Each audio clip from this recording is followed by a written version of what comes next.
जो विकास की कड़ी टूट गई थी, उस विकास की कड़ी को जोड़ने के लिए आप लोगों से हम अपील और गुजारिश करेंगे कि आप लोग हमें फिर से सेवा का अपना मौका दीजिए और सरकार बनाइए। 2022 में 10 तारीख को 10 मार्च को आप लोग अपने बीच में हमें ले आने का काम कीजिए।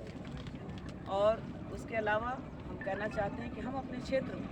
ज़्यादा से ज़्यादा हॉस्पिटल बनाने का काम करेंगे और जो अच्छे मंदिर होंगे, जहाँ ज़्यादा आस्था का जो मंदिर जो प्रतीक होगा आस्था का, उस मंदिर को हम लोग पर्यटक स्थल घोषित करने का काम कराएंगे। अच्छे कॉलेजेस बनाएंगे, इंजीनियरिंग कॉलेज बनाएंगे, जो बच्चे बाहर ना जा कर के यहीं देवरिया में ही रह कर के पढ़ाई कर सके, इंजीनियर बन सके।